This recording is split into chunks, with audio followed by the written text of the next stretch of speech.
Olean and salutations to the Truth Core, whoever and wherever you may be on the planet.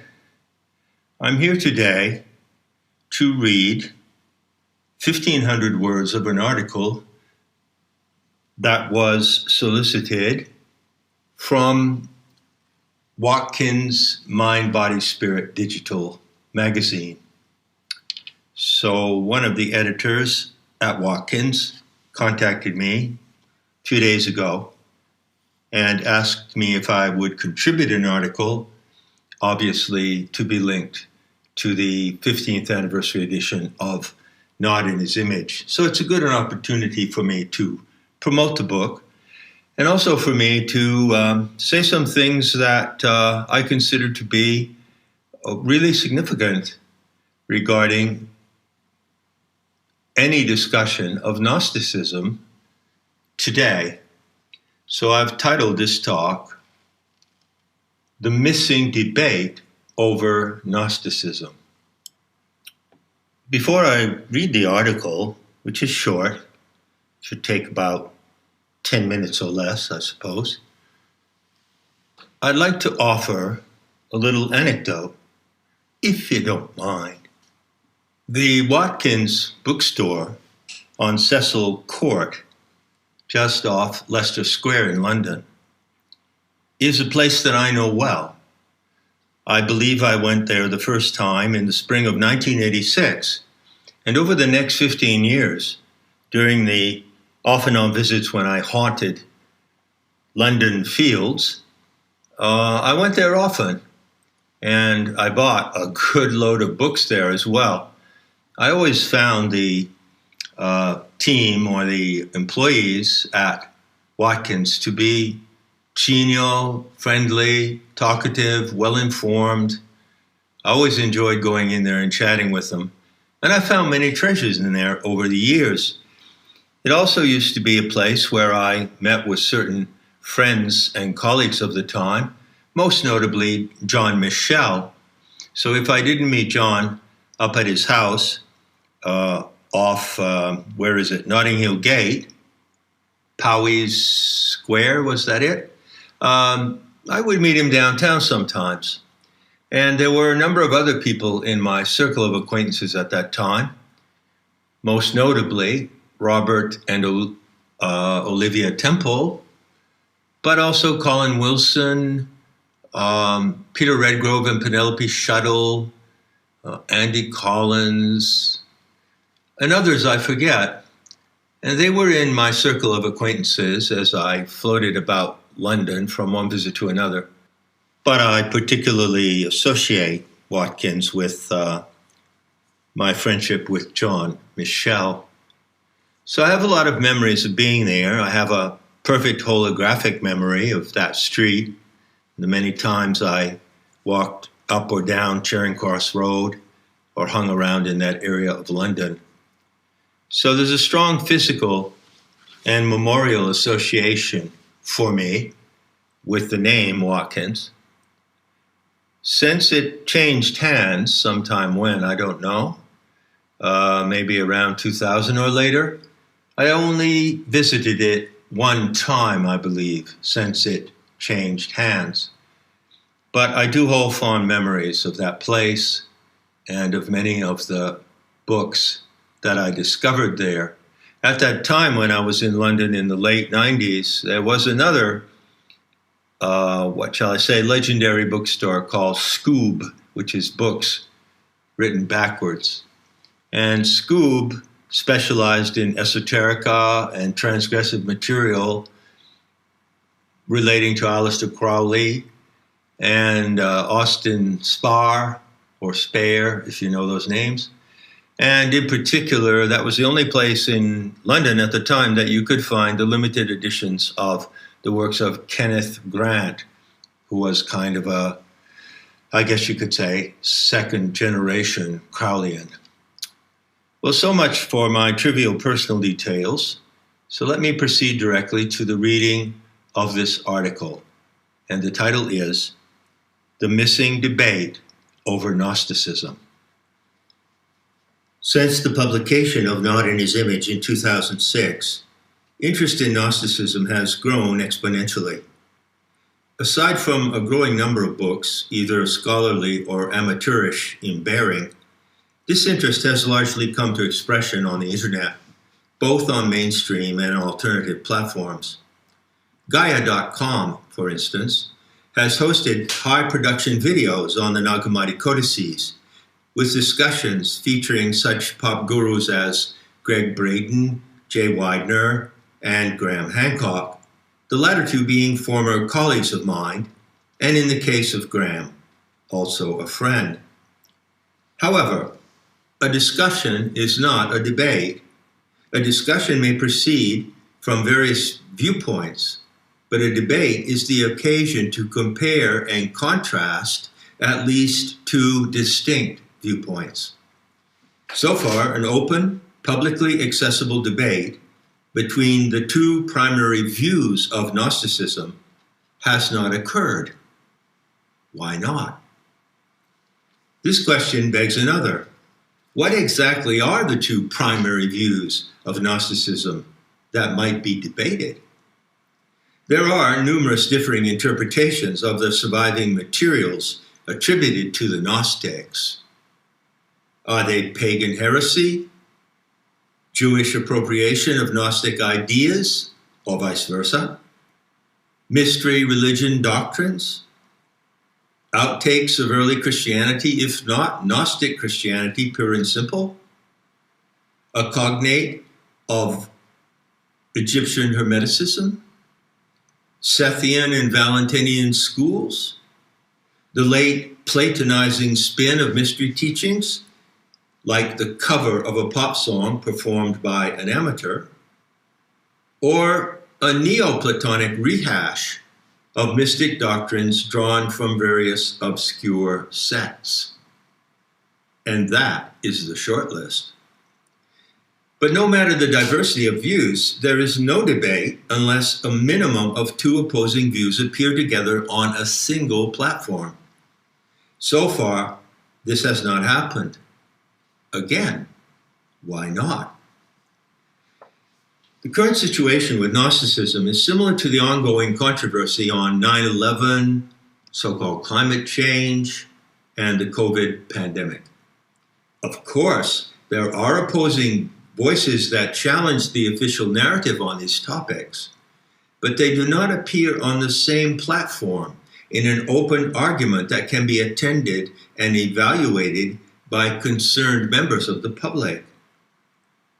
The official view of Gnosticism holds the platform today and monopolizes the discussion.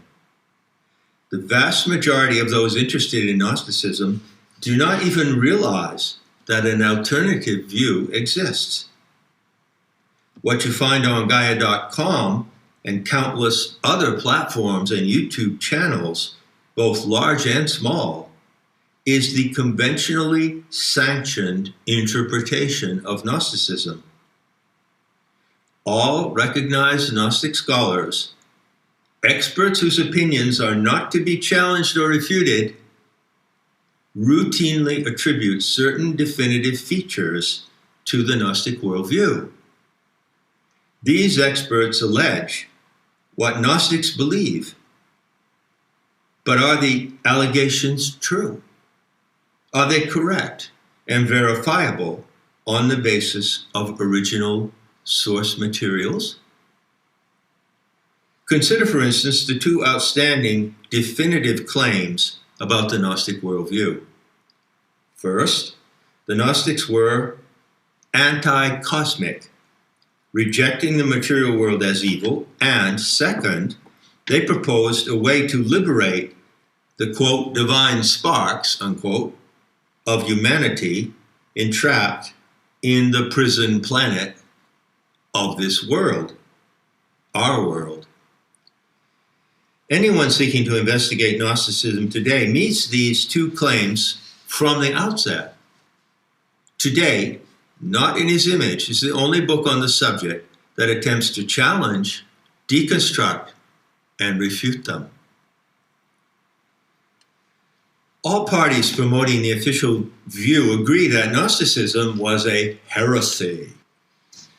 What is lacking, however, is an appraisal of the Gnostic message of heresy coming from a contemporary heretic. Not in his image argues emphatically that the two definitive attributions stated above are not correct and not consistently supported by evidence. What's more, it provides a deeply researched foundation for refuting them. It presents in full detail the opposition view that has so far been excluded from the discussion. Perhaps because so much that happens in the social order today is obviously evil, corrupt, and morally wrong, the assertion that Gnostics hated the material world and saw humanity trapped in a matrix of deceit makes sense to many people. But hold on. It is not the social order, but the material setting of life, the natural world, that Gnostics are alleged to have condemned. And it gets worse, because they identified the Creator God as a satanic agency, the demiurge, variously named Saklas, Samael, and Yaldabaoth. In this alleged view, the evil of our human world derives from the satanic agency at the origin of material existence. The world is the way it is because a sinister agency created it and lords over it. This assertion goes unquestioned by those who discuss the Orthodox view. But it cannot stand up to analysis based on rigorous study of the source materials, including not only the Nag Hammadi codices, but also the polemics that condemn the Gnostics, written by Christian ideologues such as Irenaeus, Epiphanius, and Hippolytus, the legal team for the prosecution of Gnostic heresy. In-depth investigation of Gnosticism requires a long, hard trek through a minefield of complex, ambiguous, and often contradictory textual evidence. But the Orthodox view is not hard to refute. Doctrinal nuances do not clutter the counter-argument, and no one needs a masterful overview of the entire range of Gnostic studies to grasp it. In fact, the Orthodox view fails up front and immediately on two basic issues which stand out boldly in the first-hand source materials. Concentration on these key issues reveals how the official interpretation of Gnosticism is skewed and gravely misleading. In the first place, Gnostics did not claim that the demiurge created the material world. They clearly stated that it falsely claims to have done so.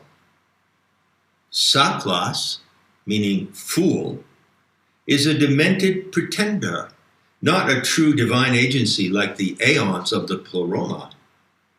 The satanic adversary is a real presence in the cosmos, yes, but it operates through a primary force of influence, hal, Coptic word for simulation or virtual reality. Demiurge is a superego figure that directs the extraterrestrial horde of the archons, alien mind parasites. Evil itself is not an autonomous cosmic power as seen in Zoroastrian dualism. It arises in human behavior through the induction of error by a paranormal influence. The archons are messengers of error, that is a direct quote from a Gnostic cosmological text, who attempt to trick humanity into submission to authoritarian control. expressed in past times in racial and religious ideologies, and today in transhumanist technocracy. Gnostic cosmological texts describe how one of the aeons confronts the demiurge and exposes it as a demented off-planet freak who poses as the sole and supreme creator. These passages are unambiguous, yet the Orthodox view continues to assert that the demiurge actually created matter and dominates all life that arises within it. But if not the demiurge, who did create the material world inhabited by the human species, called anthropos in Gnostic writings? Irenaeus, in Book 1, 4.3, correctly paraphrases the Gnostic myth that describes how the wisdom goddess, Sophia, turned herself into the earth and indwells nature and animates all material phenomena within the range of human experience. How could Gnostics have hated the natural world if they identified the feminine deity central to their cosmology with the earth, the living planet, Gaia? The answer is they could not. That allegation is entirely false and can only be upheld by a skewed reading of the textual evidence. The wisdom goddess Sophia is the supreme divine agency in ancient Gnosticism, as well as in its update, the living Gnosis today. The alternative, that is, heretical view of Gnosticism, is not merely an academic thesis limited to the interests of scholars. Far from it. The polarity of Sophia Satan is the axis of a psychic constellation that operates in the human mind with tremendous repercussions for good or evil, depending on how it is handled. Likewise, the polarity of Anthropos Archon is an inescapable factor in the dynamics of human imagination. Gnostics' writings explain the contest between human intelligence, nous, and the exobiological, archontic parasites. Moreover, Gnostics did not teach that human beings are divine sparks trapped in a satanic matrix. That is Talmudic doctrine enshrined in the secret teachings of the Kabbalah and Zohar. The initiates who founded the pagan mystery schools and directed them for millennia detected in the human species a germ of divine intelligence, not a godlike divine spark fatally immersed in darkness. Their cosmological narrative, restored today in the fallen goddess scenario, names Sophia, wisdom, and her consort, Thelete, the intended, as the divine designers of the human genome. In Gnostic cosmology, the human species is a singularity endowed with the teleological properties of wisdom and intentionality. This short article can barely hint at the nature-positive, life-affirming, psychologically instructive, and morally inspiring content to be found in the Sophianic vision of life. The Gnostic warning about archontic intrusion offers an incomparable expose of human alienation from its divine origins. This supreme heresy delivers a shattering critique of salvationism, messianic expectation, and the master race ideology that drives transhumanism and the technocratic agenda. Carlos Castaneda, who identified the archons as flyers, stated pithically that, quote, human beings are on a journey of awareness which has been momentarily interrupted by extraneous forces, end quote. To clear the way ahead and resume that journey in all its wonder and mystery, leading to the optimal evolution of our species. An honest, open debate over Gnosticism would be welcome, if not essential.